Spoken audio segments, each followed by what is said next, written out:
Hey everyone, I'm Ian Simpson, ambassador for 888 Poker, and we are reviewing a hand from 888 Live Bucharest. It's the main event, and it's a really spicy hand. Let's get into it.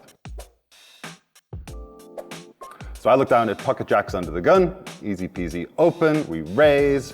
Alexander has a decision straight away in the cutoff with pocket tens. I like his flat call. I'm gonna have a reasonably strong range under the gun. Pocket tens keeps in all my bluffs, and it doesn't end up bloating the pot against, well, some of the demon hands I can have from under the gun. So I like his flat call. Callan in the big blind makes a call with 10-7 offsuit. Honestly, this is a little bit too loose. 10-7 offsuit going multi-way is going to struggle to realize all of its equity.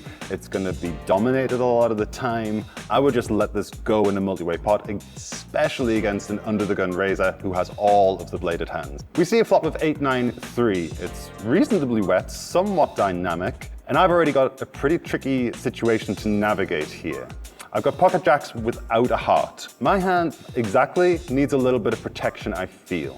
So I opt for a bet. Alexandru throws a little bit of a spanner in the works because Alexandru now raises. And this is the really tricky part of the hand. This is where I, in game, was really struggling to decide the best course of action with not just my exact hand, but my entire range. And Alexandru comes to his decision reasonably quickly. So I'm kind of discounting a lot of his bluffs here.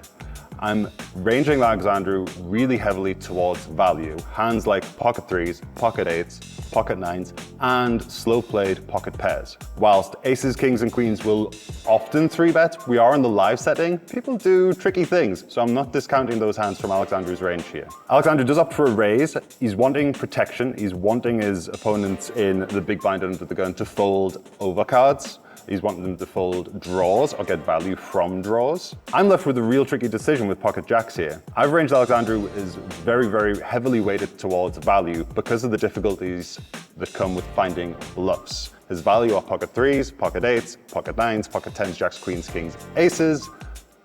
And my pocket jacks are doing really poorly against those hands. Pocket jacks have almost the right amount of equity to continue here, even if you give Alexandru a few bluffs as well. Here's the really big problem though. In this hand, we are about 20 players from the money, and we both have very healthy, very big stacks. Alexandru started the hand with 90 big blinds. I started the hand with even more than that. If I end up in an all-in situation here, and with Alexandru's raise on the flop, that's exactly where this hand is going because the pot is getting very, very bloated. I'm not exactly loving it. If I end up losing a 200 big blind pot here, that is a disaster closing in on the money bubble. It's going to prevent me from applying pressure on the money bubble, because if I don't have a big stack, I can't bully the medium stacks and the short stacks who are going to want to survive getting into the money. So there is future game equity to think about here. I end up making the call on the flop. I think that's my mistake in the hand. I actually think I should have folded flop. I know we're looking down at a worse hand, but I think it is the one value hand that I'm beating. And when I was running my equity calculations, I did include it. Even though I wouldn't have played pocket tens like this, I'm an opponent I don't know. I don't really know how they're going to be playing all their different hands. We do call.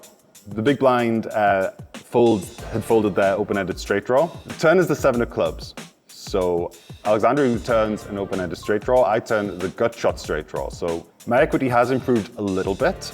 I'm not ruling out 10 jack for my opponent's range entirely. It's only 2 combinations, but it could exist. We did talk about what kind of bluffs Alexandru might use on the flop, and he might use this hand. With my pocket jacks, the 7 doesn't really change much. I picked up a little more equity against sets, but only a little bit. Alexandru opts for another bet, and I opt to fold for all the reasons I talked about on the flop. I think my mistake in this hand is not folding on flop.